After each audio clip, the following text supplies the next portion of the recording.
Just the last 15 years, $600 million has been stolen from pro athletes by people they trust. These criminals see NBA players as the perfect victim, many of them from poor backgrounds, scared of being the next pro athlete who goes broke. These are the top 7 NBA players who got ripped off. But at the end, I'll explain one scheme that is robbing players right now. Number 7, Charles Barkley. Barkley had a literal death threat for the man who drained his account. Before being a TV star, Chuck was both charismatic and really good at basketball. He earned over $40 million on the court and even more in endorsements. But one day he found out it was all gone. His agent had blown the cash on risky investments and Barkley hadn't paid taxes in years. And in true Chuck fashion, he did not hold his anger back. You don't mean that you would shoot him, though? Oh, if I had a gun, I would. No. I probably won't have a gun when I see him, but I'll probably beat his ass down like a dog.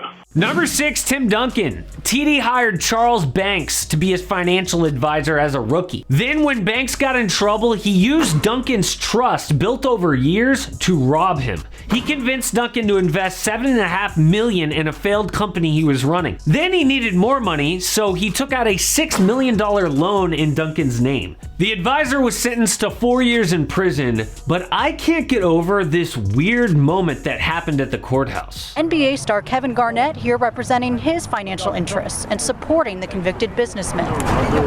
Good. Duncan's hope, the prison time, a message to those who want to prey on athletes or anyone at all. Wait, what? We're just gonna gloss over the fact that Kevin Garnett flew to San Antonio to support the dude who robbed Tim Duncan? Well, how's a little karma, Kevin Garnett? Because 3 years later, he discovered that same guy stole $77 million from him. What Banks did was set up a company called Hammer Holdings, and he promised to invest as much as KG did, and they would split the profit 50-50. So KG invested $23 million, Banks invested $2.5 million. Then he used the money to start over 20 different businesses, which all failed. So basically, he was a horrible businessman, but really good at stealing NBA players' money. Number 4, NBA 2K players. This isn't technically an NBA player, but a crime unit used the 2K community to scam hundreds of thousands from teenagers. Gamers named Step Back Rack and Rangy would talk players into investing thousands at a huge interest rate. Takes about 5 to 14 business days. $5K on this round will get you $2,500 because it's a 50% interest rate. But I take a 20% commission off the top, so you would get $2,000 in return. Of course, it's scary for anyone to send money out, but I'm at the stage where I'm used to it now, and I completely understand first-timers' concerns. The first few kids actually did get paid, but then excuses started coming. Did it ever unlock your PayPal? Nope, it's the weekend. Follow-up weekday for you. Today and tomorrow we'll be busy with all this online drama. Eventually, the scammers just stopped answering, and one gamer says that they stole conservatively around $300,000. Number 3, Gilbert Arenas. When Arenas' close friend John White was down on his luck, he let him move in for a few months. Little did Gilbert know, John White stole a bank stub from the mail and put himself on Gilbert's bank account. So from 2006 to 2012, John would call Gilbert's money manager and request cash for vacations or dinners for Gilbert, then immediately steal the money to buy himself cars or jewelry or pay off his house. Gilbert discovered the fraud by just total fluke accident, but by that time, John had stolen $7 million. But they were such close friends, Gilbert offered him a once-in-a-lifetime deal. He didn't have to go to jail. He didn't have to go. I say, listen, I know what you did. Your wedding ring, your house, all that, you're gonna write that over to me. You're gonna write a letter on what you did, because I'm suing the financial advisors because they didn't do their due diligence. So either way, I'm getting my money back from my financial people. Yeah. So either you're gonna be in jail or not. And he's like, oh, that I ain't do nothing, give it to the feds. We were so good friends that he didn't think I was gonna do it. I'm gonna do it, right? John White was convicted of 11 counts of wire fraud and sentenced to almost 5 years in prison.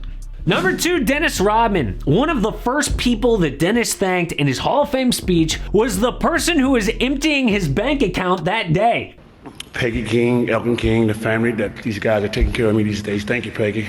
1 year after that speech, Rodman was in court for not paying child support, and he was questioned about his crazy spending. Like this gigantic bill here at Victoria's Secret. And then he told his lawyer, "I've never even been to Victoria's Secret." Peggy's scheme was to befriend famous athletes and convince them to give her half of their money to invest. She, had a degree from Harvard, she made millions on Wall Street, but when the wife of a victim got suspicious, she did a little digging.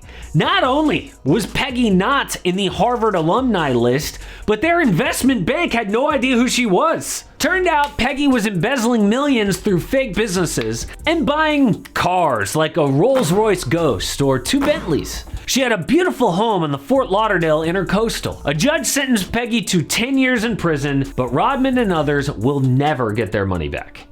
And number 1, before we get to the fraud that's happening today, is Kareem Abdul-Jabbar. He's got the most points in NBA history, might also be the biggest victim of financial fraud. As a rookie with the Bucks, Kareem had this old, honest lawyer who invested his money, but he died of a brain tumor while Kareem was being traded to the Lakers. And with so much going on in his life, he gave full power to a man named Tom Collins, who proceeded to receive $9 million in loans under Kareem's name, use his money to pay other clients, and made risky investments Kareem didn't even know about. By the time Kareem caught on, it was too late, and he sued for $59 million in lost money. That is $146 million in today's money. But the cash was all gone, and Kareem told the media, "It's been a crash course in business school, and I paid a steep tuition."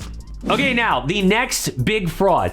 How are random people getting rich these days? Crypto. So if you want to steal from an NBA player using a confusing sales pitch, crypto's the way to go. Humble is a company that promises to connect the world with blockchain technology.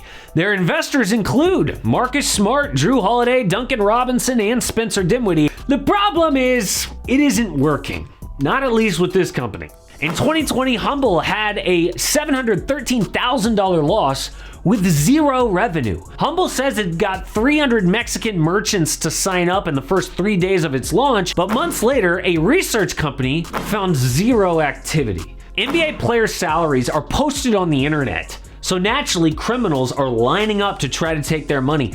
It happens to even smart pros like Kareem or Tim Duncan, but what's really sad is it's still happening today. The richest NBA player is Michael Jordan. We all know that dude's a billionaire, but actually the second richest NBA player nobody knows about, and I made a whole video about it right here.